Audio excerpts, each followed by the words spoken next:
Uh, well, first off, it's a great privilege for me to play this role for somebody I regard as my friend and surely one of the most distinguished colleagues. It's such a great pleasure. And congratulations for this fabulous career. And this meeting has been so wonderful.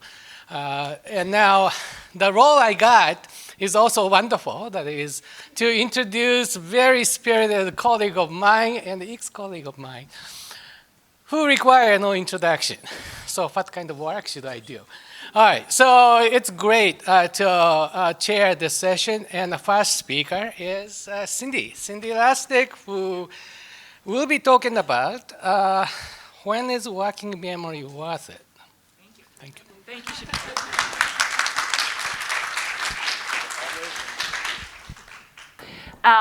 So second, I just want to start by really thanking both the organizers for having me here, and then also, of course, Denise. So I've never collaborated directly with Denise, which is my fault. But despite that, she's been wonderfully facilitative in my career. First of all, by having the kindness to move to Illinois when I needed a job so that I could get the job at Michigan. And second of all, by having the even greater kindness, and it was just hugely helpful to me getting started, is that she handed over her older adult database, which as a young associate professor was just incredible. And I think I still have the DVD in my office that she and Angela burned for me. Yes, so it was really incredible. So I very much appreciate it. So I'm going to talk today about this question about when working memory is worth it. This is really work that has been done by my wonderful now former graduate student, Hyesu Jang. This is basically her dissertation work, so to give credit where it's due. And engaging working memory is costly. We know from many laboratory studies that if we pay people to engage their working memory, this is a good way to improve their performance. We also know that if given the chance, people will actually be willing to forego rewards in order to not have to engage their working memories.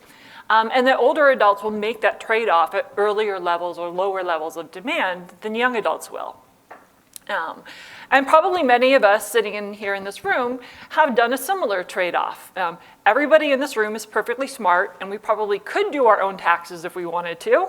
But I'm guessing that most people in this room probably either pay somebody to do their taxes or pay some software to do your taxes.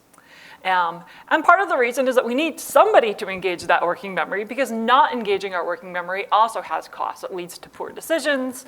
It can lead to a lot of consequences in everyday life. And so in my lab, we've been thinking about how different factors interact to influence the decision to engage our working memories. And so we've been thinking about three aspects of this: motivation, ability, and environment. So I'm going to talk through a couple of these. And first, I'm going to start sort of at the conjunction between motivation and a little bit more on the environment side. And many people have focused on the influence of rewards and their ability to boost working memory performance. We've taken a little bit of a different approach, and we've been focusing more on losses for a couple of reasons. One is that many times when we don't use our working memory, it comes with costs, and that's often what we're thinking about. And often those costs are more severe for older adults, and they're often more present for older adults. The other reason is that we also find them potentially more theoretically interesting.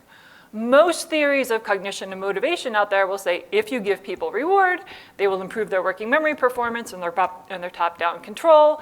And the effects might be a little bit smaller for older adults because the dopaminergic systems aren't working quite as efficiently, but they'll generally go in the same direction. However, when you take a look at how people might be affected by losses and negative incentives, you actually get very different predictions from different theoretical perspectives.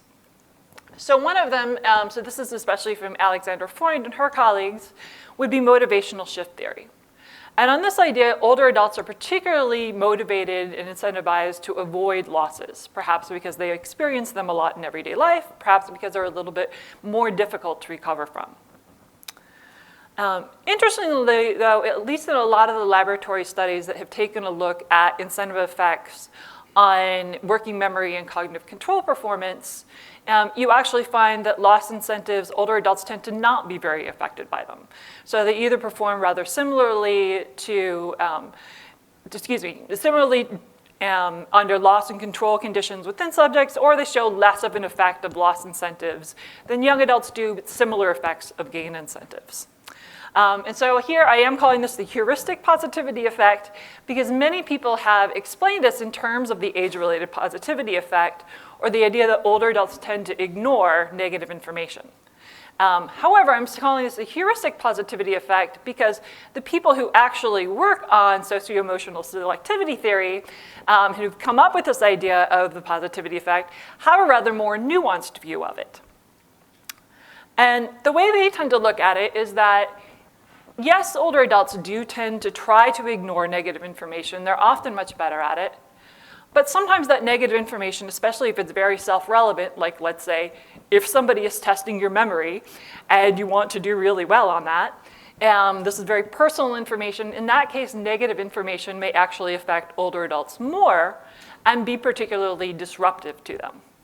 And even here, there are potentially different mechanisms for this. So Tom Hess has emphasized this idea of disengagement, so that as losses accumulate or sort of the benefits that you receive from your effort begin to decline because your effort is just not getting you there, that you, oops, sorry.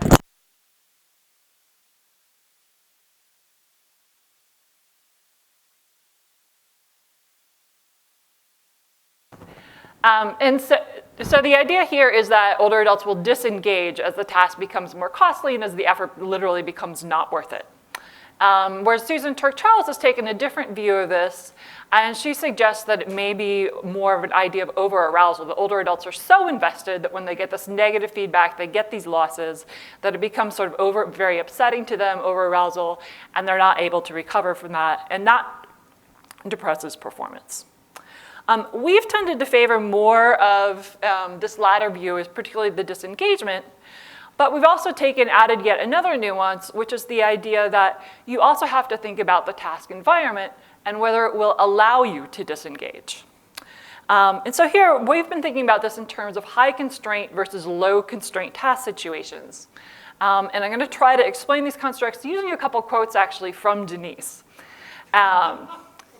So a high constraint situation is one where you have sort of like something about the task. Either you have very salient target stimuli, or you have sort of persistent cues. The task is very strong paced.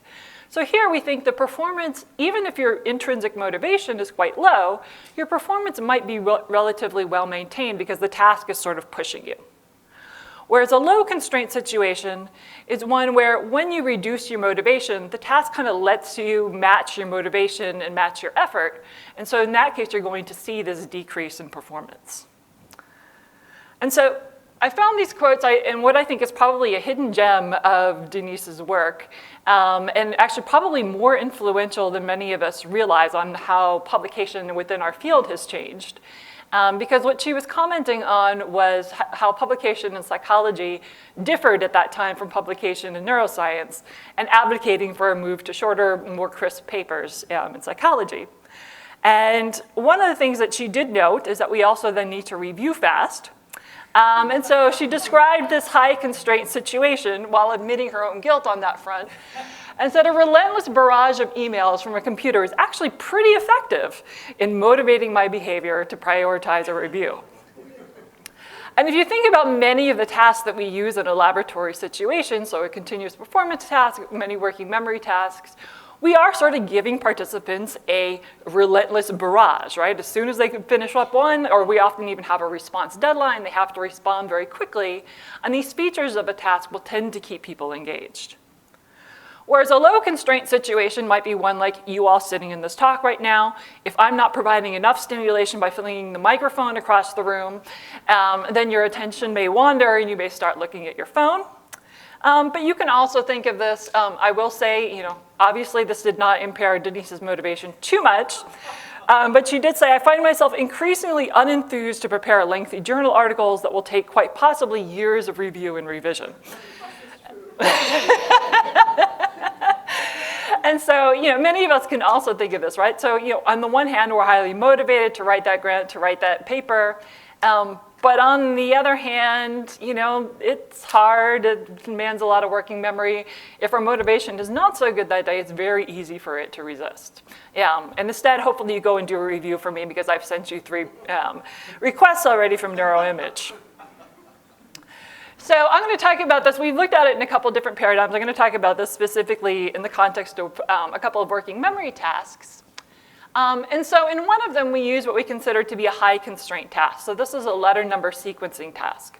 And literally here, you have to engage with the experimenter on every single trial because the experimenter speaks a series of random letters and numbers to you, and your task is to say them back immediately with the letters in alphabetical order and the numbers in numerical order. So quite difficult, but you are interacting with the experimenter on every occasion. And the other one is a low constraint task. So this is a standard Sternberg working memory task. So you're presented with a number of stimuli on the screen, then there's this long pause, then you just ask whether it's old or new, so you're kind of proceeding along on the computer. And in addition, we also really try to make this low constraint by having a long retention interval of 4 to 16 seconds. Oops. And so then our incentive conditions were either a control condition or people were tested under a loss incentive. So they started with $15 and they lost 30 cents for every error. So first, taking a look at people's subjective motivations, what you see is for young adults, this doesn't make, this loss incentive doesn't make much of a difference or actually improves their subjective motivation a little bit. But for older adults, it consistently decreases their subjective motivation. So even though they should be more motivated, the more getting money, they're actually less motivated than if there's no money on the table for this at all. However, when it comes to performance, on our high constraint task, we actually don't see much of a difference, and we see the usual difference for younger versus older adults, but we don't see much of a performance difference for either group. However, what we do see, I don't have it in the ratings here, is that they have increased reports of the task feels more demanding under the loss incentive, it feels more frustrating under the loss incentive. Whereas in our low constraint situation, what we see is that young adults show a very nice increase in performance. So here I'm showing this with Cohen's K in performance under the loss incentive condition. And again, older adults actually show the opposite pattern. But now in this case, when we take a look at the subjective ratings, they don't report any increase in subjective demand. They don't report any increase in frustration, suggesting that they've sort of been able to let out this low motivation within the task itself. So let me say 2 things here. So first, let me acknowledge that these are not perfectly balanced tasks. There are obviously a number of differences between them. We are trying right now to work out tasks where we can make everything identical except for one tweak, whether it's the constraint. Unfortunately, our first attempt of that, the older adults interpreted our high constraint task as a go, no-go task, which added a whole new level of complexity. So back to the drawing board there. The other thing I will say is that some of you may recognize a pattern and be like, wow, that pattern looks really kind of like a crunch model. And that is what we have been very intrigued by as well, and that's actually one of the reasons why we started this whole line of research. And we had just gotten this experiment finished up and analyzed, and we're ready to launch into doing first some pupillometry studies and then some imaging studies. And then this pandemic thing happens. So we will tell you about what happens there later. We decided to switch gears a little bit. So we've shown that motivation, loss incentives can reduce motivation and sometimes performance in older adults. And then the environment may determine whether effects are in performance or subjective demand. And I want to just go back for a second and say, the real question may not be here which theory is correct, but rather when does each theory apply? And so I've been talking to especially some of the folks from Alexandra's group about the possibility that what we have here is that motivation shift theory may apply to when older adults are able to choose their own goals. This sort of ignoring of negative information most likely happens either when the task is very high constraint or when you have an intermixing of cues and sort of older adults are setting things proactively. So older adults may be less reactive, may be less responsive, to negative information if it means sort of gearing up things. But then when it hits on the other end, that might be where you see the arousal effects.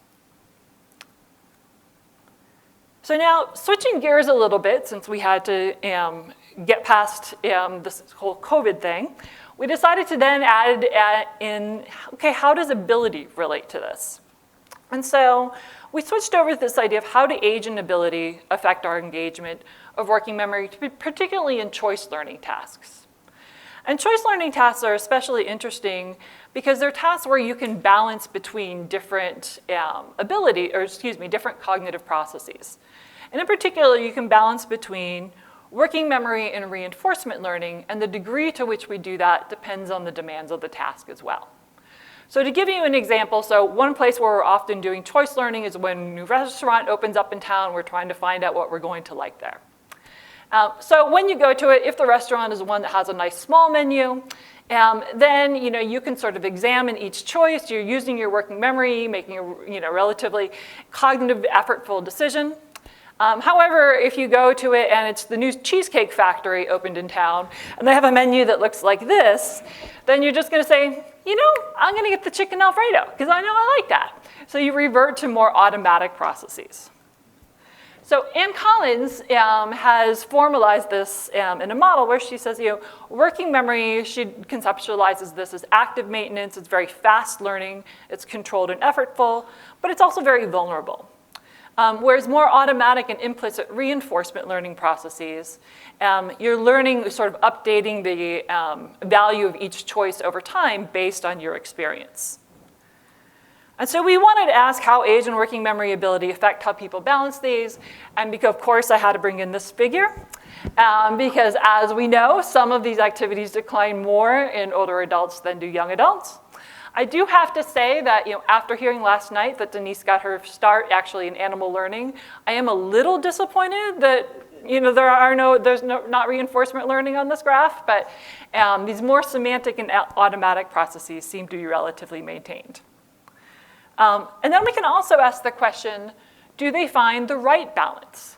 Do you sort of come into it with the same strategy regardless of the demand, or do you adjust your strategies according to demands?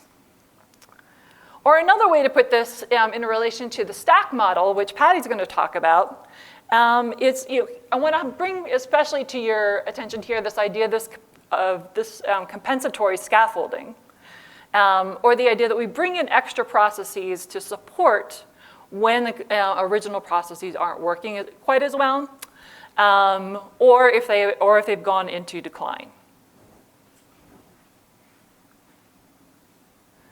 So the task we used, again, is very similar to the one that Ann Collins used.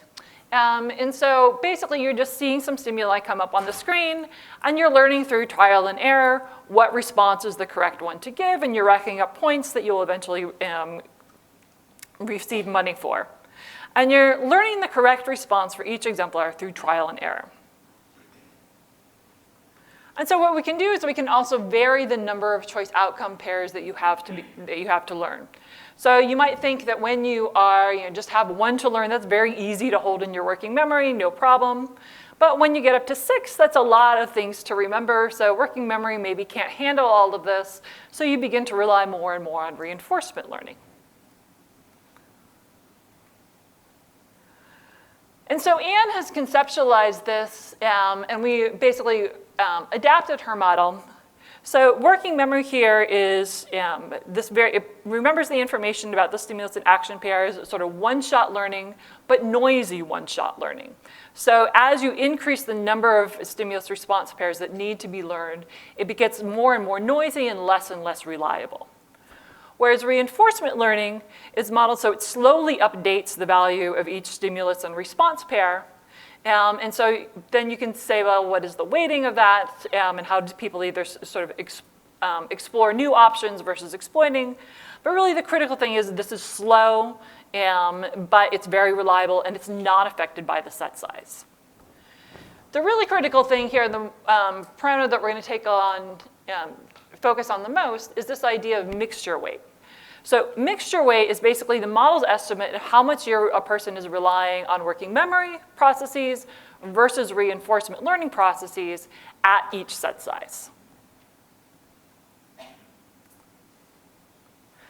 So first, let's see the model simulation. So simulation, if you are relying fully on reinforcement learning, as you might expect, the learning curve is relatively slow.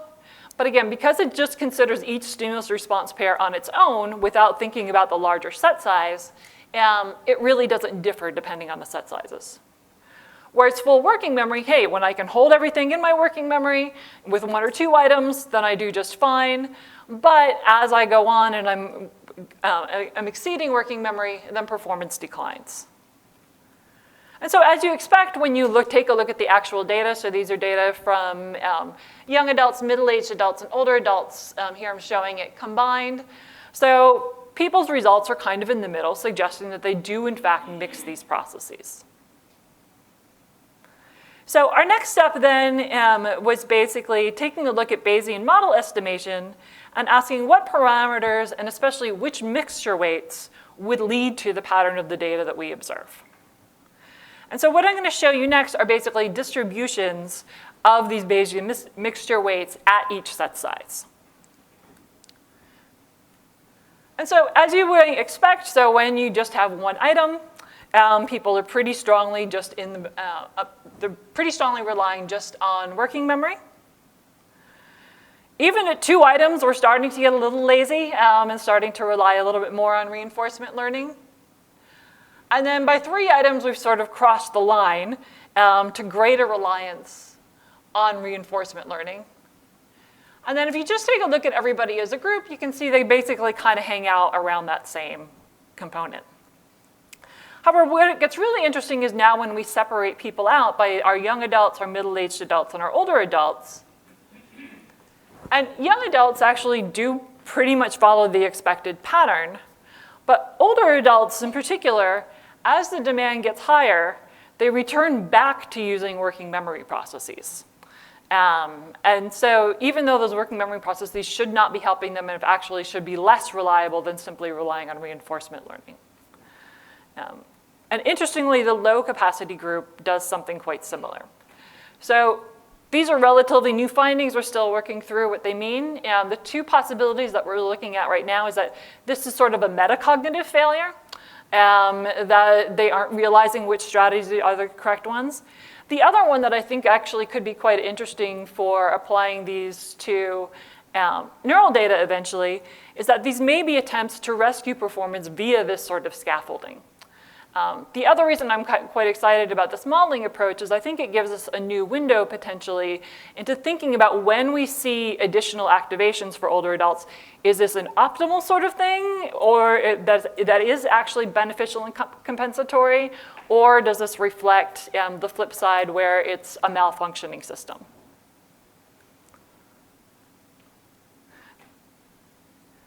So in short, what I've gone through today is saying sometimes engaging working memory, sometimes we engage working memory even when it's not worth it, or an effective strategy. And this could reflect attempts at compensation. It could also reflect an attempt at not really realizing which way to go.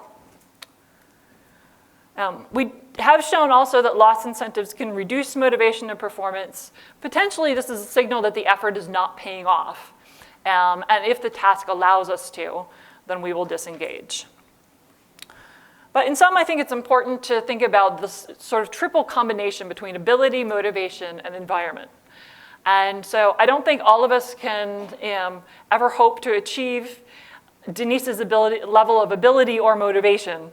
But I think all of us have benefited from the wonderful environment that she has created, both in the field and particularly here at CVL. So thank you very much, Denise. Thank you, Cindy. We're kind of running out of the time, but if there's any short, quick question.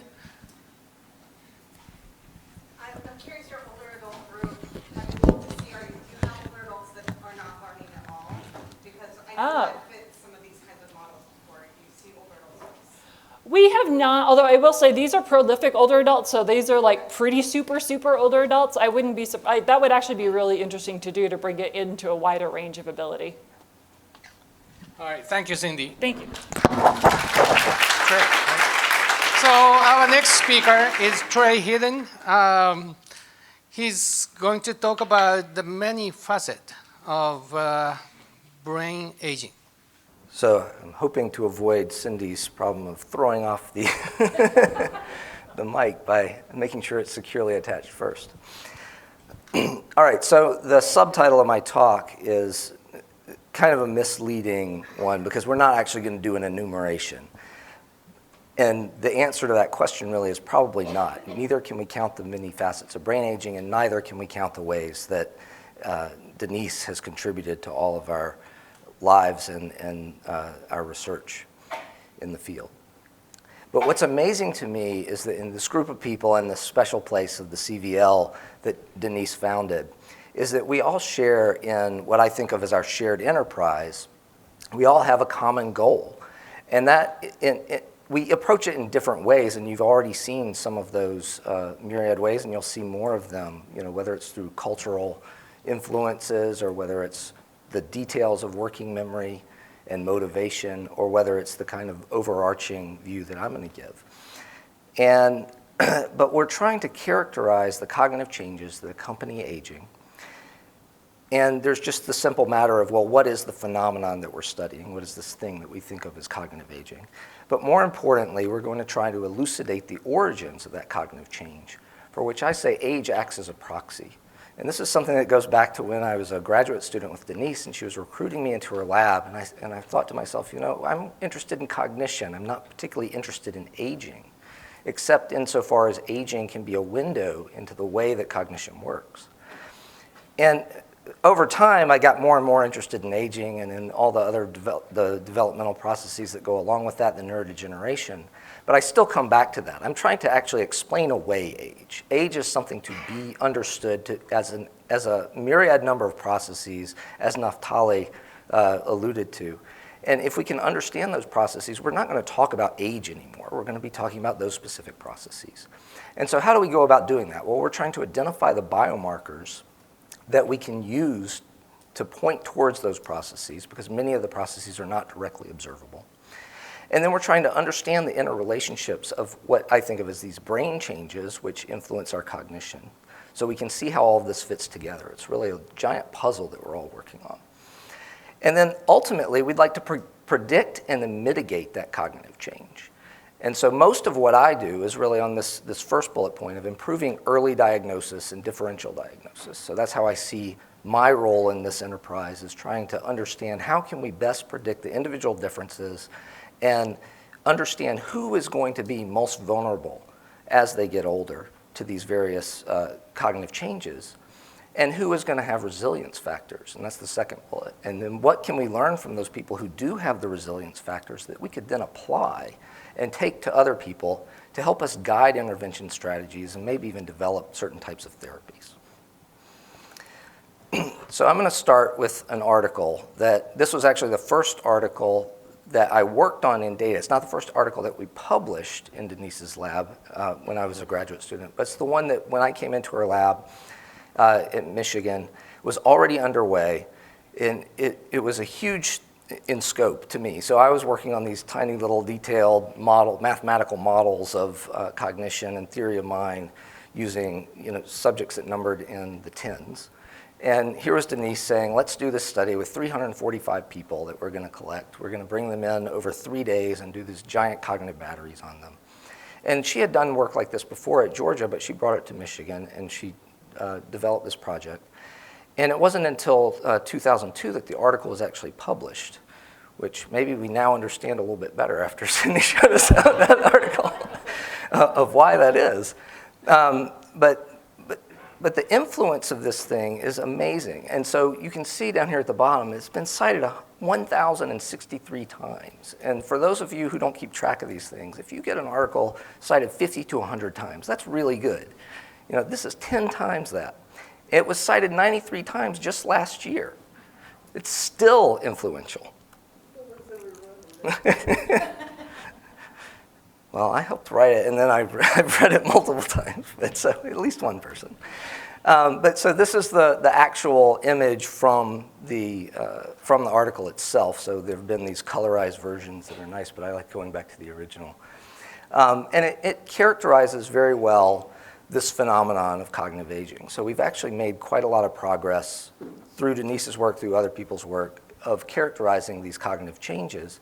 And there is just this grinding decline from the 20s to the 80s, except in things like verbal knowledge.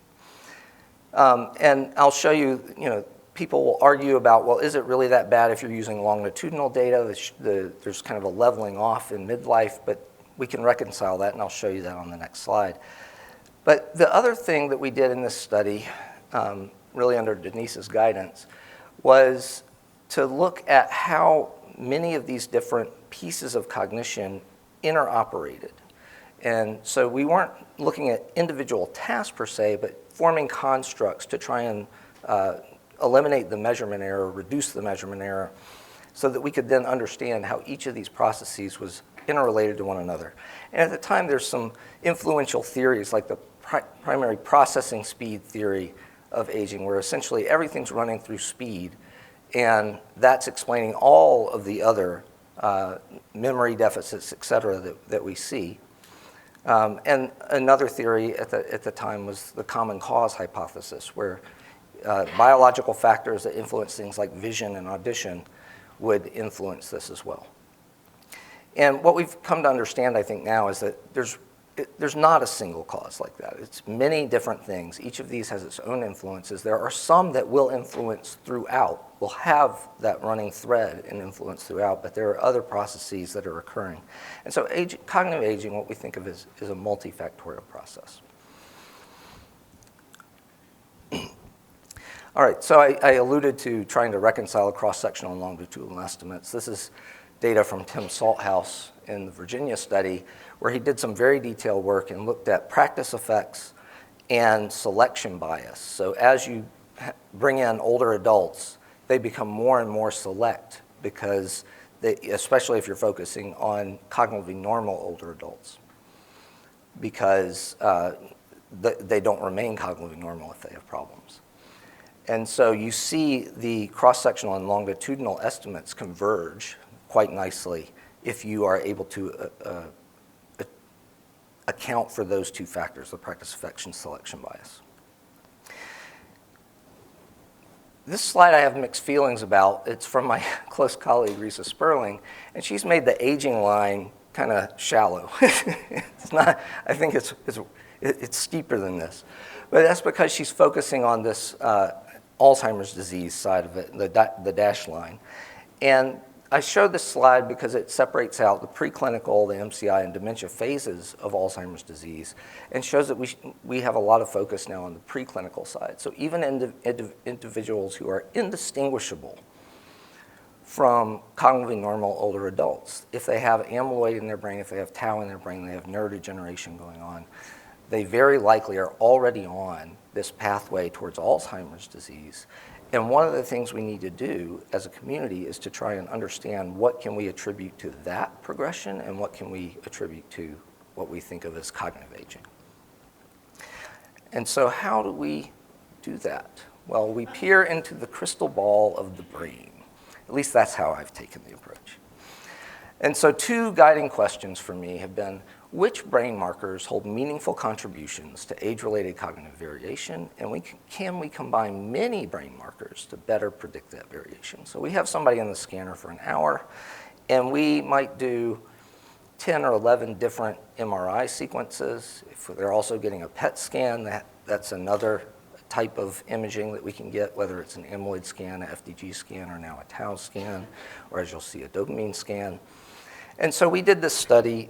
This is data from the Harvard Aging Brain Study, where we looked across many different variables. These are 13 different variables that we selected. And they were all selected a priori without respect to in-sample relationships to age or cognition, with the idea that we could then combine them and try and understand which ones were contributing the most to the age-related changes in cognition that we're seeing. And so we published a cross-sectional paper on this, but we've also done it in longitudinal, and that's the one I'm going to focus on. So we had 277 individuals. 254 of them had all of the brain markers that we're going to look at. And on average, they were 73 years of age, and we had 4.2 years of follow-up data on them. And about 24% of them were characterized as amyloid positive. And when you put all of these variables together in a model and try to understand longitudinal change in either executive function or episodic memory, what you find is that one or more of these markers is contributing to the age-related variance on the order of 80 to 85% of the time, or 80 to 85% of that variance. But most of that is shared between two or more of these markers. And it can be, in the gray area there, it's just any combination of many of these. But there are a few, hippocampal volume, diffusion measures of fractional anisotropy, which you can think of as white matter degradation, and amyloid, which here we were using PIB as the tracer, have a unique contribution as well. And you can put those into a model. And this is a reduced model. You can start with all 13 and you reduce it down to those that capture both the unique contributions and the shared contributions, so the stuff that was in the gray area on the previous slide. And just 4 of these are predicting almost all of the age-related variants, okay? All the significant age-related variants, let's say. But it's still only 34% of the total variants, but it's almost all of the age-related variants. And those are hippocampal volume, entorhinal thickness, FDG, and amyloid for memory. And what you'll notice is that these tend to be the primary predictive markers that are the hallmarks of neurodegeneration. Okay? So that led me to this question, which maybe will not be so popular in this particular room, but I'll answer it in a way that maybe will mitigate some of that. But so could nearly all age-related change in cognition be attributed to preclinical neurodegenerative disease? And this is something that many of the physicians in the hospital settings that I now work in take this approach and say, well, really, this aging is just neurodegeneration. And if you can eliminate all of that, you would not see this age-related change in cognition anymore. Now, I think the answer to this is no, but and I'll show you a bit of why that is. But so the primary biomarkers have come to be in what's called the ATN system for Alzheimer's disease. So amyloid, tauopathy, and neurodegeneration. And each of those has their own histopathological markers where they were originally identified. And now we have biomarkers on either imaging, CSF, or even plasma now that make these available to us.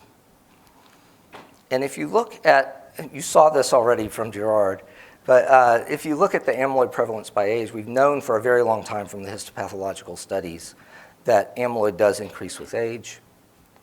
And the same study from Karen and Denise in the Dallas Lifespan Brain Study shows that even at younger ages, you'll start to see that increase.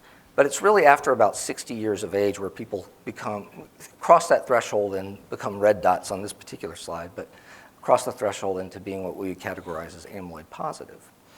And again, by definition, those individuals who are classified as amyloid positive have Alzheimer's disease, even if they do not have the symptoms. Okay? So they don't have Alzheimer's dementia, but they have Alzheimer's disease. And that's what we now call preclinical AD. And so this study by Jason Hassenstab and colleagues at St. Louis did a very interesting thing. So they took people who had a biomarker of preclinical AD. It was either amyloid or tau were the biomarkers they were using in CSF. And they said, this is our group of preclinical AD individuals. And then those who don't have any of these are going to fall into what we call normal cognition. But they went one step further. So this was a longitudinal study, and they said anybody who develops a biomarker of AD during the entire course of the study falls into the preclinical AD group, and therefore anybody who's in the robust normal group never has any of those. Okay? So now you're mixing in some selectivity bias, survivorship bias, right? And what they found is that, sure enough, the preclinical AD group declines more on a measure of memory. But even more so, the robust normals have a slope that is not significantly different from 0. And so the implication is if you could identify all of the preclinical AD, those individuals who don't have preclinical AD and don't develop preclinical AD during the course of the study will not have change in memory over time. Now, I worry about these survivorship bias things. So this is from a meta-analysis that we did, and it just shows that if you look at the effect of amyloid to cognition and the effect of age to cognition in a variety of domains, you always see that the age effect is much larger than the amyloid effect.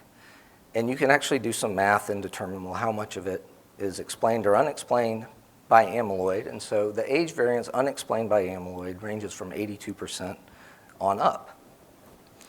And meaning that maybe 18% in the best case is explained by amyloid. And so that doesn't quite jive with the previous study. And I think part of that differential is likely to be coming from that survivorship bias. But it means we need more work to try and understand and really think about what does it mean to have preclinical AD. If I have a biomarker that becomes positive at age 70, it's not like it came from nowhere. That's probably a process that's been happening. So maybe I did have it at age 50. And we have to think about that. All right. So then the next question I'm going to ask is, does amyloid in combination with other brain-based biomarkers predict early cognitive decline? So if you have amyloid in your brain, you're classified as having preclinical AD. We've just seen that that alone may very well, that was amyloid and or tauopathy.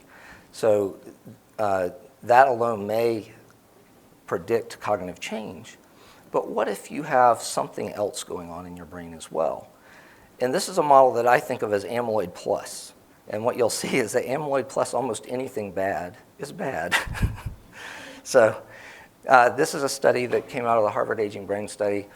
And we looked at amyloid and network connectivity in a variety of networks. And you'll see that it's the same regardless of the network that you look at. But the red line that's falling off at the bottom is people who are amyloid positive and have low connectivity in that network.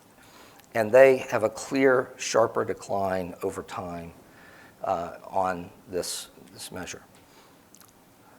We did some very detailed work trying to get a measurement of the Fornix and fractional anisotropy, a diffusion measurement of the Fornix degradation, because I wasn't happy with the way some of the other methods were treating it.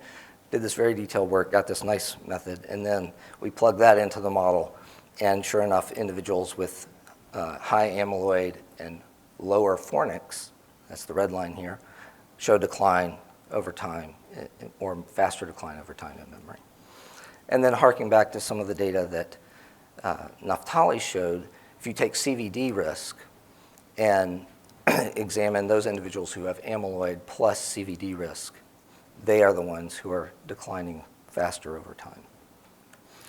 So now I'll think about what are some mitigating factors that might confer resilience to cognitive change. And I'm going to start with the opposite of that. So this is somebody who's vulnerable. This is a 57-year-old with an MCI diagnosis, and her physician referred her for potential early onset Alzheimer's disease. And so this is her amyloid scan where she's clearly positive on amyloid, and then she's already in Braak stage 4 with tauopathy. So you can see it in the frontal lobe, in the parietal lobe, in the lateral temporal lobe, as well as in the medial temporal lobes. And what you find is that you don't really see this higher Braak stage tauopathy. And now this data is a small data set that we've been collecting. So this is some early results from that. But it coincides quite well with what's out there in the literature of other people doing these kinds of studies. And if you take the higher Braak stage tauopathy, you almost never see it in people who don't also have elevated amyloid.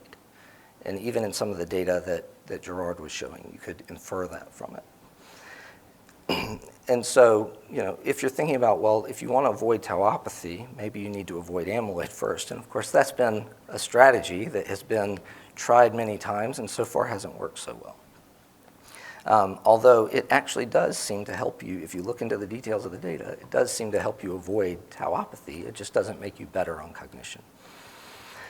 Another one might just be genetics, right? So we're doing a study where we're taking only people with ApoE3. So we're excluding the ApoE4, which is clearly the highest genetic risk factor for Alzheimer's disease, and using a polygenetic risk score.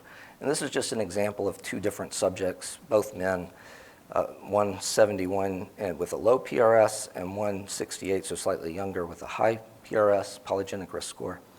And you can see a clearly negative amyloid scan on the top, and then one that's just beginning to become positive at the bottom. And really, this person is completely indistinguishable from any other cognitively normal older adult at 68 years of age, but now is beginning to show uptake of amyloid in the brain. And then another one I've been very interested in for a while is dopaminergic availability. And so there's two studies I'm going to show you. The first was published by my postdoc, Anna Rickman, while we were doing some work with Randy Buckner at MGH. And we were using a dopamine transporter ligand called altrapane. And this is just so you can see the age-related change, or it's not a change here because it's not longitudinal data, it's cross-sectional. But the age-related declines or differences from age 50 to 90 or so, which are more steep than they are at younger ages. And then, of course, you have Parkinson's patients and DLB patients are the darker dots, and there's a much more dramatic decline in patients on this, but you see an age-related change as well. And this has been well known for a very long time, so we're just showing that we can see it with this particular marker. But if you have high dopaminergic function or availability, you actually do better over time on episodic memory. And so you're benefiting from practice effects, you're doing better. Whereas the reverse is seen, we have amyloid imaging on these same people, and so if you have positive amyloid status, you're not benefiting from those practice effects and maybe even getting a little bit worse over time. And so this is some brand new data from the study that we're doing at Mount Sinai, where we're taking amyloid, tau, and dopamine simultaneously, well, not simultaneously, but in a series of 3 scans on individuals. And what we found is this kind of odd finding, which if you take the relationship between tau and dopamine, and you're only looking at tau in Braak stage 1, so the earliest tauopathy that you might think there would be, there's no relationship between them at all. But if you look in the higher Braak stages, which is indicative of greater tauopathy and the more pathogenic form of tauopathy, you see this odd finding where dopamine is increasing or is higher in those individuals who have higher tauopathy in those Braak stages. And my initial thought on this is not that there is a causal relationship between the two, but that those individuals who are still cognitively normal, have high tau in these later Braak stages, need something to balance that for them to stay cognitively normal. And perhaps that at least one piece of that thing is better dopaminergic availability. And so we'll continue this line of work and see where it leads us. But in the end, what we come to is when we think of cognitive aging, there are multiple simultaneous brain cascades that are then overlaid on concurrent preclinical neurodegeneration. And this is just an array of some of the ones that we've looked at and how they might be associated with either executive function or episodic memory. I've heavily focused on episodic memory here, but we have some results on executive function as well. And so to leave you and to put us into the discussion, I'd just like to bring up a few points. So one thing that I think about, and I asked that question to Gerard, is cognitive aging really just brain aging? Age is a proxy to be explained, but how much of what we think of as cognitive aging is really preclinical neurodegeneration, whether it's AD or other types of neurodegeneration? And we really need this longitudinal data, and that the existing longitudinal data indicates that this may be an important component across multiple domains. And then we have neuroimaging and now emerging plasma markers that are going to be helpful in determining early risk of progression and screening for clinical trials. And then what I'm really excited about is I think we have combinations of biomarkers that are likely to increase our confidence in distinguishing aging from preclinical neurodegeneration and to enable us to do individualized risk profiling. So again, I'd like to look into that crystal ball of the brain and be able to predict who's going to have that change over time. And then some biomarker combinations may be potential indicators of resilience. And then I'd just like to finish by thanking the people who are currently in the lab. We're a small but focused group in my little playground that we call HLAN, and then the ADRC biomarker core at Mount Sinai. And if you enjoy this kind of work and think you might be interested in this, we are hiring, and so your picture could be here. Thank you very much. Thank you, Trey. Well, for the sake of time, why don't you keep your questions until general discussion? So our next speaker is Patricia Reuter-Lorenz. She's going to talk about STAC 2022, Tales of Good Acronym and Treasured Collaboration. So my talk is going to be a bit lighter than what you've been hearing, which I think is probably good for this time of the morning. Okay, I can't seem to get that on my pants. I'm going to put it here, and we'll hope it doesn't go flying. So, and now I have to figure out how to advance the slide. So I am going to take us on a winding tale about some of Denise Park's journey over the last 25 years. And this is going to be through the lens of Patricia Reuter-Lorenz. And of course, it will include some significant interactions with Patricia Reuter-Lorenz. So this is going to be a story in 4 chapters.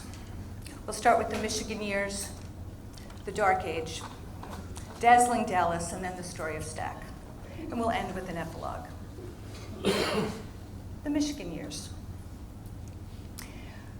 My colleague, Rob Sellers, has a saying, and that is that all roads lead to Michigan. This saying comes in handy for recruitment visits and for making people feel like they really belong in Michigan. But for Denise, her move from the University of Georgia to Michigan was actually a return home, as some of you have already heard. Denise had grown up in Michigan, and although some of her family had moved away by 1995, she still had family ties and roots that helped attract her homeland. But then, of course, there was the university. So Denise was being actively recruited by the Institute of Gerontology, the Institute for Social Research, and the Department of Psychology, mainly the cognition and perception area of the department, where she was a great fit because of her work in cognitive aging. At the time of Denise's recruitment, the cognition and perception area had about 15 faculty. Only 2 of us were women. So while the department as a whole was more balanced, C&P was off in this lovely building, which is an elementary school, the Perry Building. And this is where I first met Denise. She visited our group to give a research talk that was part of our Friday forum, which was the area brown bag. And my recollection is that during forum, hold on, I gotta figure out how to move this down here. Oopsie. During forum, this is so bad. She was grilled, which was par for the course, because back then, in our no-nonsense forum, it was essentially just an academic sparring arena. And, but Denise, she was undaunted. It didn't matter that she was being asked all these questions. She was fully up to the task. And to everyone's delight, she accepted to join the Michigan faculty. She joined us in 1995, and I was just an assistant professor at the time. So Denise's arrival at Michigan was just thrilling, especially for me. So not only was there a senior female scientist who was a rock star, but a renowned expert in cognitive aging, a field that I was just beginning to do work in, because at the time I was starting a collaboration with John Janitas and Ed Smith, using positron emission tomography to study working memory in the aging brain. Despite her many other campus affiliations, Denise's official home in psychology was in the cognition and perception area. And she invigorated us with her scholarship, her energy, her love for parties, and lots of fun. And I was a frequent recipient of Denise's fun-loving and social spirit. She and I had lunches together, we planned parties, baby showers, and we went shopping. Denise introduced me to shopping in Southeast Michigan that I did not know existed. And we had escapades at local boutiques that we'll never forget. Right? So Denise's adventurous and interdisciplinary spirit went far beyond the cognition and perception area. In 7 short years, Denise developed collaborations with all of these people pictured in this slide, and probably many others on campus that I don't have here. She published research on cognitive dysfunction and fibromyalgia, the effects of alcohol on aging cognition, social vigilance in aging, reflections on women in academia. These collaborations were forged while she developed research with her Michigan students and continued collaborations with colleagues in Georgia, including work on medication adherence, prospective memory, preserved picture memory and aging, and a major study on models of verbal and spatial working memory that Trey spoke about earlier. Among the many highlights of her time at Michigan were Denise's fabulous graduate students, some of whom are pictured here, thanks to Joe Michaels, who shared this picture with me, and some of whom are in this room too. Denise also undertook major new research directions that were especially groundbreaking, including her work with Dick Nisbett on cross-cultural differences in cognitive aging, which you'll be hearing more about today, her pioneering work with Thad Polk on dedifferentiation. She and Norbert also edited a book on cognitive aging, and it's noteworthy for my own career that she invited me to write a chapter on the cognitive neuropsychology of aging, which was my first solo authored publication. As I mentioned, when Denise arrived at Michigan, I'd already teamed up with John and Ed on brain imaging research and aging. And probably because of my own bandwidth limitations, Denise and I did not collaborate formally until later in this story. But there was one exception. So I have to set the stage. Let me set the stage. So I've told you about our Friday afternoon meetings known as Cognition and Perception Forum. They were the typical staid academic gatherings with local speakers and faculty and students sitting around a table, and sometimes we'd have guests. So against this mundane background that took place in a room like this, someone hatched an idea about how to spice things up in forum. Now, mind you, to this day, no one really knows or cares to take full responsibility for what was to come next. It was the brainettes, thus the brain. So the brainettes. The brainettes they're kind of like the Ronettes, but with fewer hits.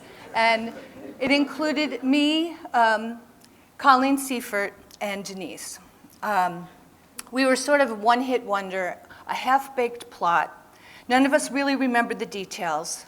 We've repressed it out of embarrassment. We do know that the soundtrack was Born to Be Wild by Steppenwolf, and that we took props. We didn't have any costumes, no explanations, just the 3 of us appeared in the front of the room before forum, before the talk started. And there was one eyewitness account that I'll share with you. So Patty was holding the realistic brain prop there. And as she started to move to the music, the brain rolled around in her hand. And Denise had the brain that had multiple lobes, and they all fell apart on the floor. So she picked them up and started doing the swim with the lobes. Okay, and Colleen did a sort of pony with her phrenology brain. Dave Meyer, the alleged mastermind, asked each of us to do things individually, so when the music started, we weren't coordinated at all. And it was, it was said that I did a cooler type go-go dance, but I really don't think that was true. It was actually quite a short clip, mercifully. This is an eyewitness account. But then you all had to sit up in the front of the room for the rest of the talk. And I recall the look of shock on our colleagues with faces like, what just happened? Because there was no explanation for what we did, either then or later. And the faculty never talked about it again.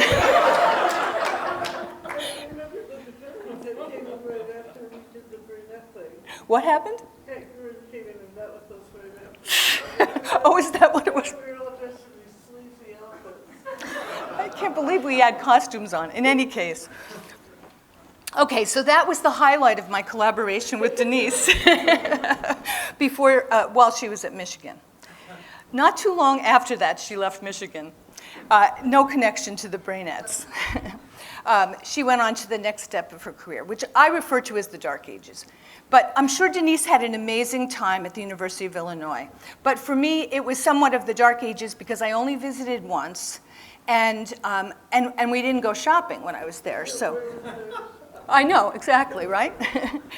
But the talk so I was invited to give a talk there, and it was where I first presented crunch and my ideas around crunch crystallized in preparation for that talk.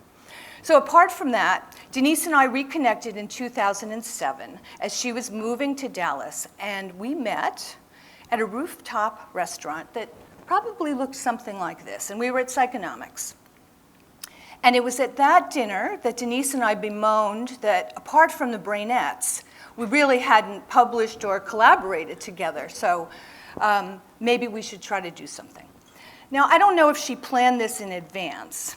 I'm not quite sure, but at that dinner, she invited me to co-author a chapter that she had been invited to write on the cognitive neuroscience of aging for the annual review of psychology. I was honored, right, because these invitations are coveted, and this journal is, top ranked out of 75, 77 in the field of psychology. So I agreed. And it was also at this dinner that Denise told me about that she was in the process of moving to Dallas. And she was incredibly excited about that. So now, on to Dazzling Dallas. Denise headed to Dallas with excitement and vigor, and she was ready to take the city by storm. She was excited about her new colleagues and the growth vision of the University of Dallas. She loved the social scene and how Dallas community interacted with the university, the philanthropic spirit and engagement of the Dallas citizenry in science, and especially in the field of aging. Denise found herself a gorgeous apartment in a beautiful building on Turtle Creek, and quickly settled into the charms of Dallas life. This is the way CVL used to look. They've changed it into gray recently, apparently. Within short order, Denise set in motion the Dallas Lifespan Brain Study, which included recruiting Kristen Kennedy and Karen Rodrigue from Naftali Raz's lab, both of whom got K Awards to work with Denise. And ultimately, after founding the Center for Vital Longevity, she recruited Mick Rugg to co-lead the center. Well, not long after her arrival at Dallas, she invited me to work on the chapter for the annual review. That's the story of STAC. Last chapter. Recall that Denise invited me to co-author this annual review in November of 2007. So we had to get to work on it. The chapter was due mid-March. So I flew down to Dallas in early January of 2008. And I stayed at the Warwick Melrose, much like we're doing on this visit. Now also recall that the only collaboration that Denise and I had done at that point was the brainettes. So I was not fully familiar with her work style, but I really should have known. Here's the email she sent to me the Wednesday night before my Friday evening arrival in Dallas, explaining our schedule. Hi, Patty. I should be back around 5:36. Frankly, I haven't done any work. I suggest we have a nice dinner, catch up with each other, and work really hard on Saturday, then shop. And maybe not do a fancy dinner so we can shop.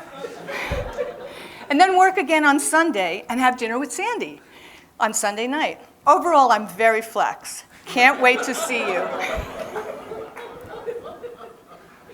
Okay, I was fine with that. But Denise had, in fact, done some work. We had an outline, and we had a working title. a new view of the aging mind, the cognitive neuroscience of aging. Okay, so the old view of the aging mind was something like this, and you've actually heard a lot of this today. It's the deficit model of aging. You've heard about the structural and physiological deterioration, and we could go on about all of the different facets of that that lead to impairment, age-related decline in cognition. But there was clearly a puzzle, and there clearly still is a puzzle.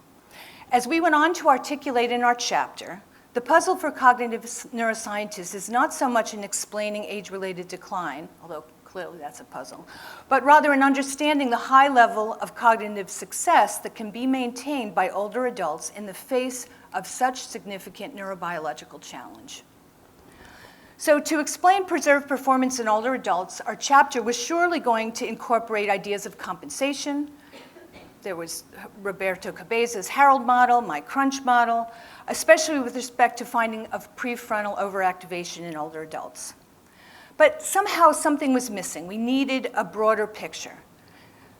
So back to Dallas. I'm quite sure we spent much of Saturday talking about the literature, trying to get an angle on the review so that it wasn't just another review, and hoping to get really excited about writing the chapter. So I don't recall the details, but I expect that towards the end of the day, we divvied up some, you work on this, you work on this. We made a rough plan for Sunday, and then we went shopping. So when Sunday rolled around, we still had a long way to go. However, I'm very certain that by the time of our dinner on Sunday night, it had all come together. Significant progress had been made because we had a fabulous dinner, and we were over the moon. As luck would have it, I had been reviewing the literature on practice and training effects for collaborative projects with John Janidis, Cindy Lustig, and other Michigan colleagues. And in the course of our Sunday brainstorming, this paper by Steve Peterson's group came up. And this was the inspiration. It's the effects of practice on the functional anatomy of task performance. This paper made two main and enticing points. First, what they found was that on two very different tasks, maze learning and verb generation, early in practice, people showed more anterior activation. That then, as practice continued and they scanned the group again, they had more posterior activation patterns that were in task-specific areas.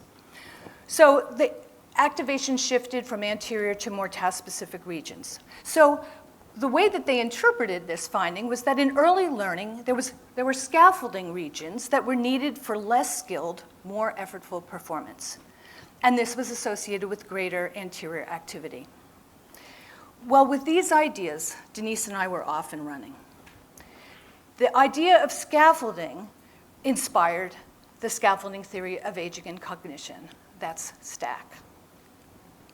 So against the backdrop of neural deterioration and functional decline, that is the deficit model, we introduced the idea of compensatory scaffolding, right there in the middle in pretty green. The scaffolding theory of aging and cognition proposes that increased functional activity in older adults that's been identified with neuroimaging, at least in many cases, is due to compensatory scaffolding. The recruitment of additional circuitry with age that shores up declining structures whose function has become noisy, inefficient, or both. Because prefrontal cortex is the most functionally flexible, scaffolding processes recruit this structure. Scaffolding is the brain's response to cognitive challenge, but it's not unique to aging. Aging simply results in more frequent cognitive challenges at lower levels of intensity. So this slide is actually the one, it's more nuanced, it's the one that we published in the paper. It makes several novel and key points, and most prominently is that scaffolding is dynamic, adaptive, and aims for brain homeostasis. We proposed that the brain responds to the neural insults of age by engaging in continuous functional reorganization and repairs. It's not just a passive agent of deterioration that result in self-generated supportive cognitive function. Scaffolding is a process that changes brain function by strengthening alternative existing connections, forming new ones, and by the disuse of connections that have become weak or faulty. That is, scaffolding responds to changing brain states due to age and to exogenous factors, including interventions like training and intellectual engagement.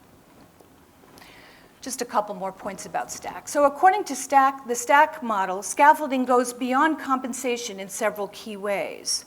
Scaffolding is a normal process that it happens across the lifespan. It's not just something that kicks in when we age, nor is it pathological. It's the brain's response to cognitive challenge, whether endogenously induced or induced by brain decline itself. It's a form of positive plasticity that opposes negative plasticity and neural declines. It's adaptive and it's restorative. And scaffolding can be strengthened by lifestyle activities and interventions. So importantly, the scaffolding mechanism proposed by STAC situates aging in a broader context of neural and functional architecture as a mechanism that's relevant in developmental, educational, and rehabilitative contexts to describe how existing strengths can be harnessed to build new skills or recover and sustain capabilities that have been threatened by challenge. So back to Dallas.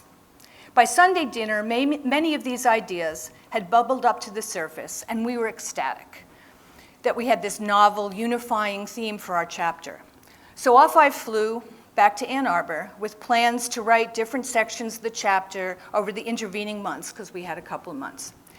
And then there was this email. A bit of a curveball.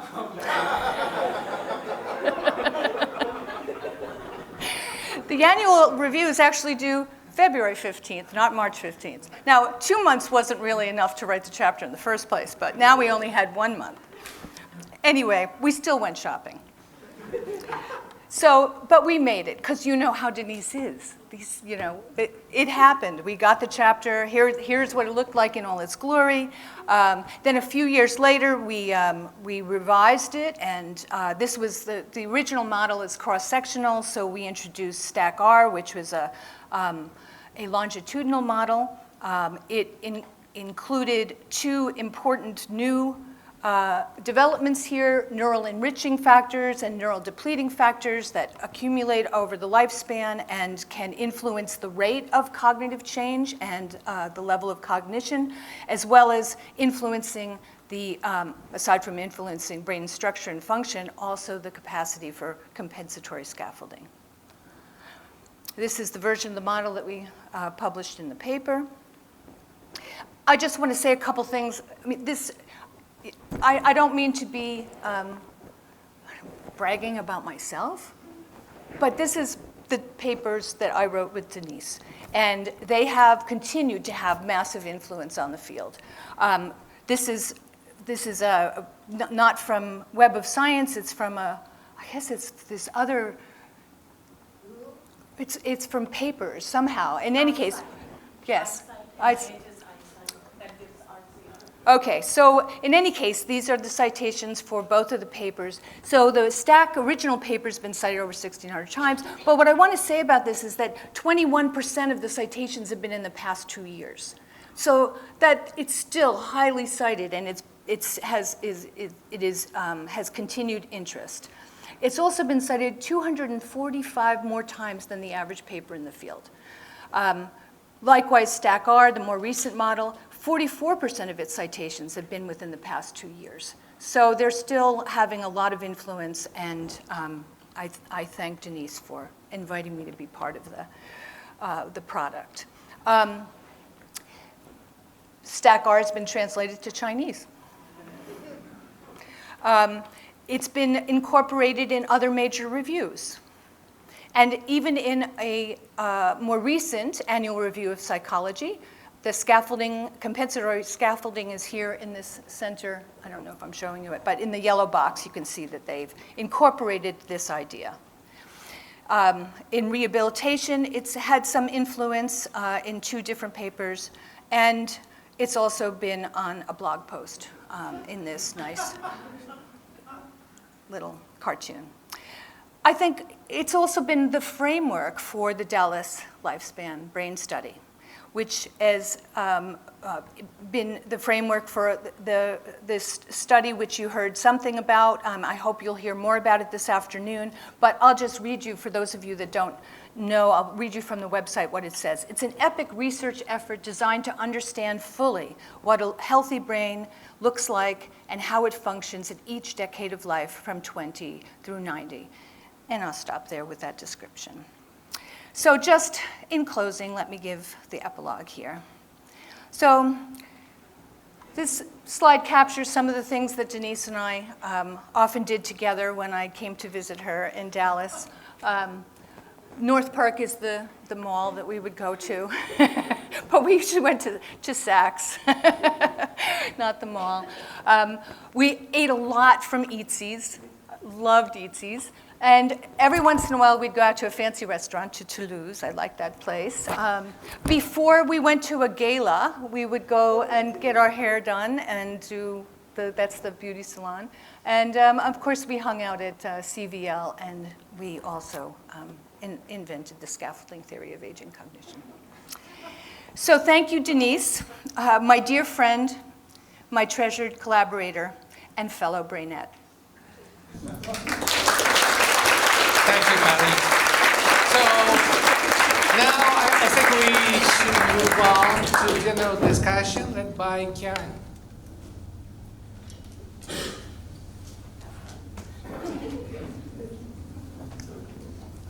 Okay, so now we have quite a bit of time for questions for any of our speakers, but does anyone have any pressing questions for Patty about Dallas, about shopping, before we get started?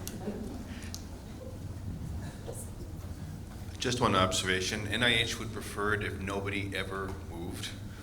It creates so much work when people move. And the only thing we can do to dissuade them from moving is to point out that they're going to lose a year and a half of progress on whatever they're doing. And, and I can remember when Denise moved to Dallas, I said, oh gosh, this is wonderful. I'm glad you're in my portfolio, but you're moving already. She said, oh no, it'll be fine. I've done it before. So there's that. Practice effects may be part of it. Okay, any questions? Trey, in particular, didn't get any time for questions after his talk. I have a question for Trey. Thanks a lot, Trey, for the great talk. I had a question about the last slide of data that you showed, which is the new data. And it's the dopamine on the y-axis, and the x-axis was, I have tau, thank you. I have faulty memory. I can't remember things over half an hour. It's beyond my working memory. But I was curious about the line that you fitted. You fitted a linear line, and it shows like nearly flat. But if you look at the data, it seems that the two lines hug close together. If you did piecewise regression, you might see a different pattern. And then the question is, I've not thought beyond that how to interpret it, but I was thinking if you had any thoughts about it. So there's two things. One is the points are plotted on the same graph, but you can't try and fit a line to both sets because it's the same people with two different measurements. Yeah, I'm seeing piecewise regression to the line that looks flat.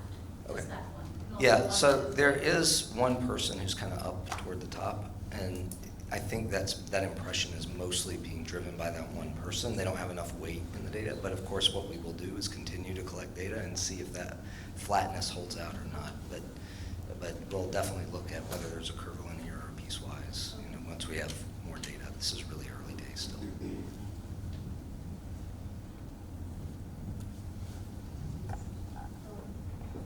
So I have a question for Trey. Have you considered what happens to cognitive aging before the age of 50 or 60? All of your stuff was sort of showing what happens from 60 to 90, which is going to limit the amount of age-related variance you have. There's a considerable amount of variance that occurs from 20 to 50. And we did have quite an argument about that cognitive aging slope in the Sperling paper, if you know what I'm talking about. And I argued that line needed to be steeper. And they overruled me. I was the only psychologist in the group, and they didn't care about that much. But I think that those are important points. And what do you think about that? I think that there is a certain amount of age-related variance and decline inherent in aging. that's not attributable to specific pathology per se. I mean, no one has skin that looks like 20-year-old skin when they're 80. No one has a heart that looks like a 20-year-old heart when they're age 80, so on and so forth. I think aging happens. And I sort of disagree with this view of, pathology.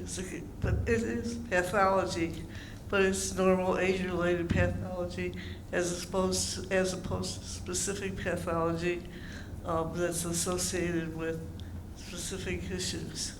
What do you think?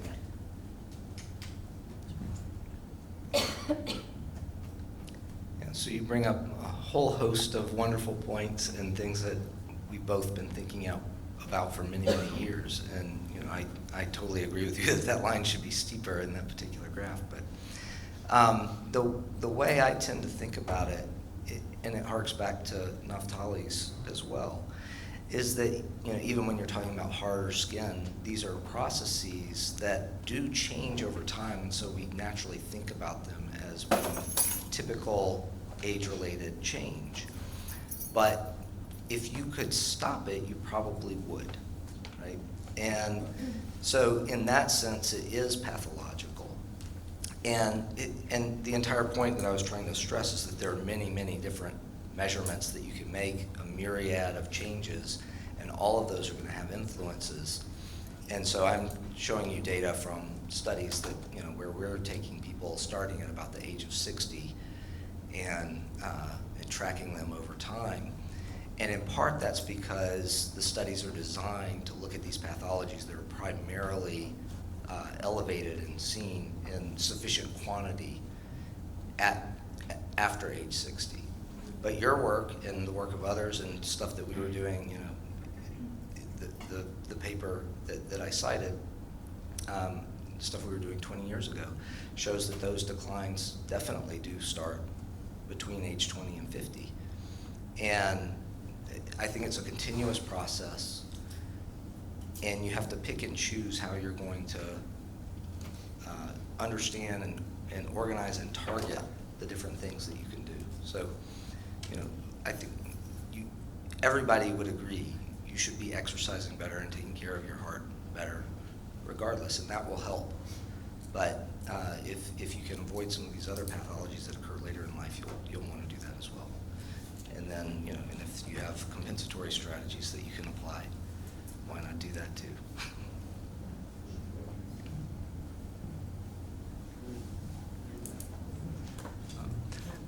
I think, I'm not sure if I interpret correctly what Denise is trying to point out, but at least it resonates with my thinking about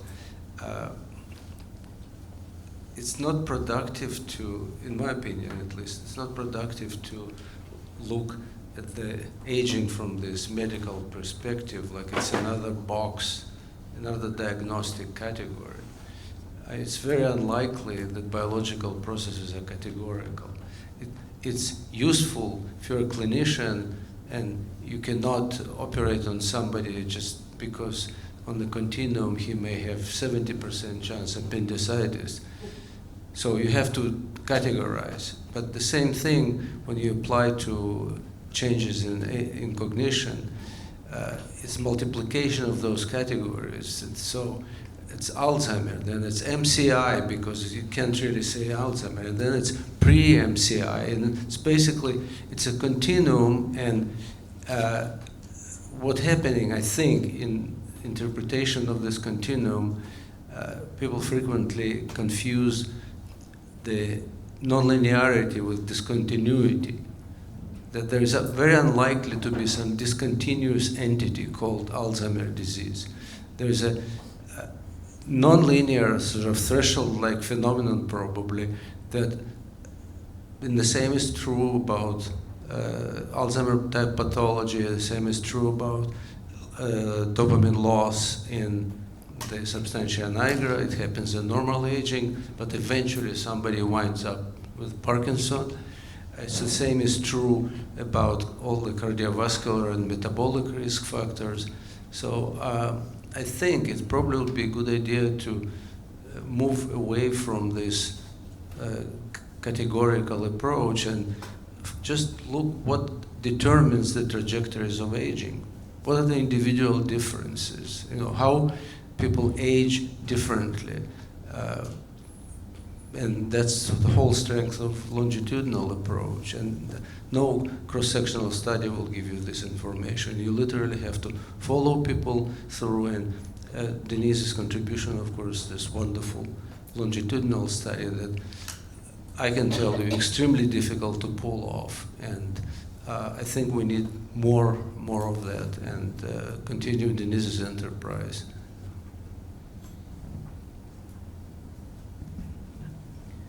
Yeah, so I was just wondering, looking at Trey's data, and by the way, it was also a really great talk, Trey, and is that maybe, or at least I have the impression that sometimes we may limit ourselves to this notion that, like, if we look at this if we collect biomarker, then the only two options we have is normal aging or Alzheimer's disease, and I don't think that's true. I think that that if I'm thinking about just the memory domain that you showed, that if you exclude the people who had any type of positivity on the biomarker, then there was a flat line on memory. But does that mean that executive function or other processing speed, other domains may still be sensitive to this age-related decline that cannot be accounted for by Alzheimer's disease pathology?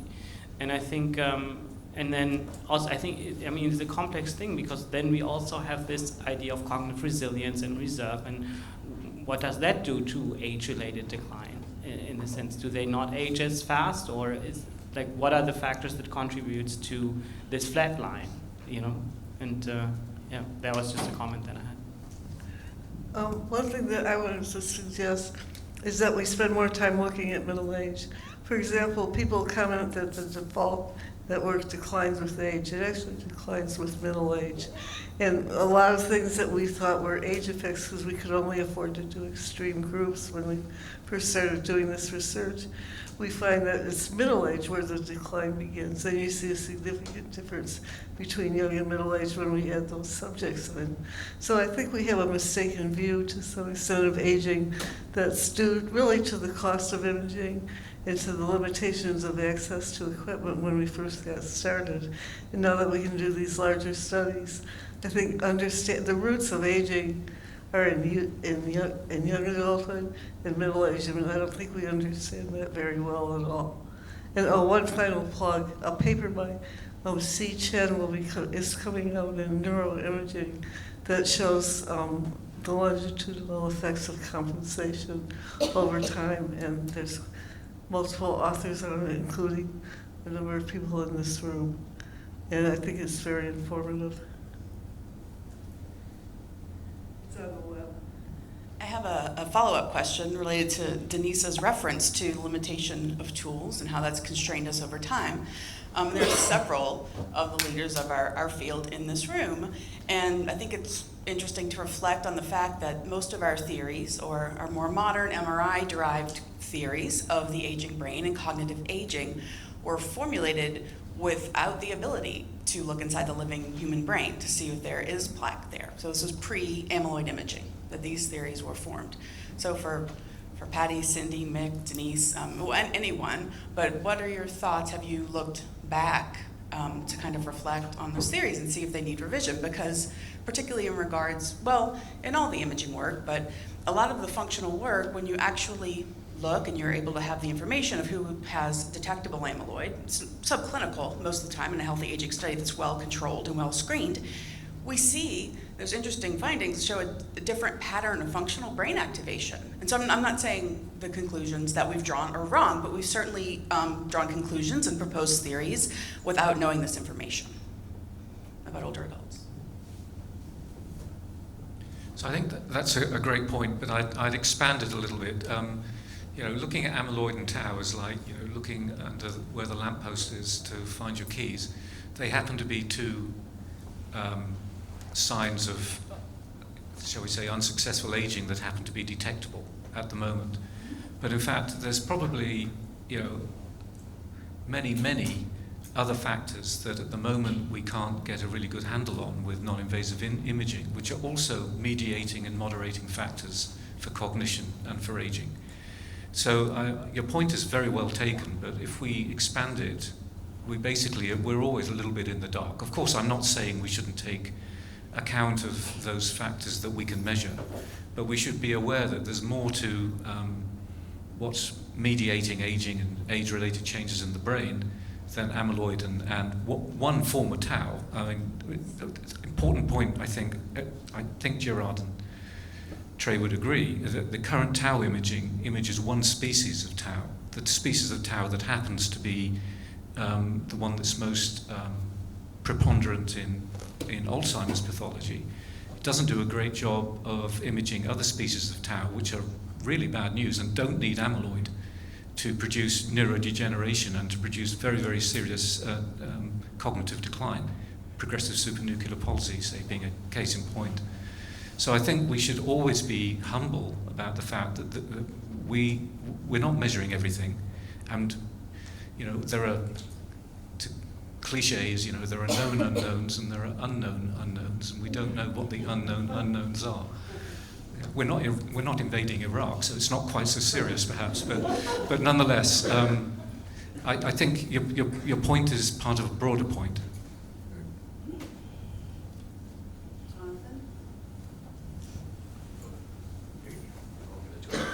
Two mics. Yeah, I'd like to reinforce what the last three speakers have pointed out. First of all, when I first got to NIA, which is now 15 years ago, it's amazing, there was very, very, very little work being done on middle age, period, much less than cognitive aging. And I could sort of see that's a huge hole. So I started sneaking studies in. Oh, I didn't say that. I encouraged people to submit applications that were within the NIA mission, which of course doesn't start at age 60 or 65. And so slowly but surely we've been having more studies, including longitudinal ones, have started at earlier ages, and lo and behold, you find things. As was pointed out, the rates of decline are clearly larger than that flat line in the one Sperling et al. Paper. But more than that, it's important, I think, that we do retain what I'll call a higher level conceptual vocabulary, and not just draw all of the boxes and arrows in terms of specific named molecules we can measure today. Because there's always another one coming up in the passing lane, and you won't know about it until you do, and then so you should be starting to think of, okay, what's the model really, and then is it instantiated currently in terms of increasing the species of toxic tau, which ones, we can worry about that later. So for example, this isn't supposed to be a Trey bashing, of course, but he, the way that we tend to draw these things continuously from age 60 all the way out into the 90s and stuff like that, well, big asterisk now, since we now understand that a lot of, certainly the dementing illness in older adults who were preserved up until their 90s is now this new entity called late, due primarily to TDP43, which don't have a PET tracer for it yet. People didn't really sort of have in any of their models. But on the other hand, I think with a careful enough look at the data, you could sort of see that something was going on. There was an acceleration in the amount of dementing illness you saw in these older ages. And you could say, well, that could just be the acceleration of, this AD pathology, or an acceleration of some aging process, or an acceleration of something else. But, as it turns out, there is now at least one something else, and there may be more planet X and Ys out there too. So this is where I sort of like the ideas of the kinds of things that that Naftali was drawing, and that that STAC is doing, which is to say there are higher order processes that we can think about, we can conceptualize, we can design the experiments. Cindy's work was awesome. It didn't have a single PET tracer in the whole thing, but you can sort of see that you could definitely explain to people, look, there's a very different pattern here than there is there. You don't need no MRI needed. But that's I'd like to encourage more of that, and more thinking also in terms of the biology of aging more generally, because that is, as Denise pointed out, there are so many things that are changing, and some of them clearly hyper relevant. And again, once you start looking at them, you realize, oh, wait a minute, that actually does matter. So changes in immune function and inflammation, huge. They weren't even in the vocabulary 5 or 10 years ago. Now everyone's talking about activated microglia. So I think this is a great group, because we're so attuned to the cognitive variables, which a lot of people aren't. That's a huge plus. But the fact that the area is going to become really much more complicated, I think, than people were assuming is something to keep in mind. And we've got tons of money, by the way, to follow these things up. Just want to point that out. Please talk to us if you have ideas. If it seems interesting, there's probably a way to do it.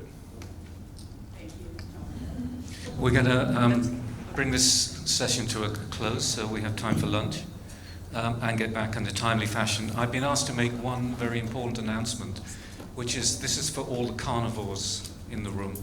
If you are a carnivore, please be carnivorous and save the vegetarian option for those who are vegetarian.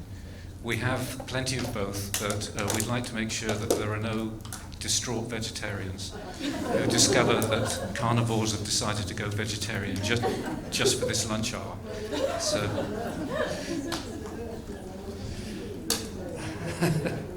So some of you are just going to have to eat unhealthily for this lunch hour.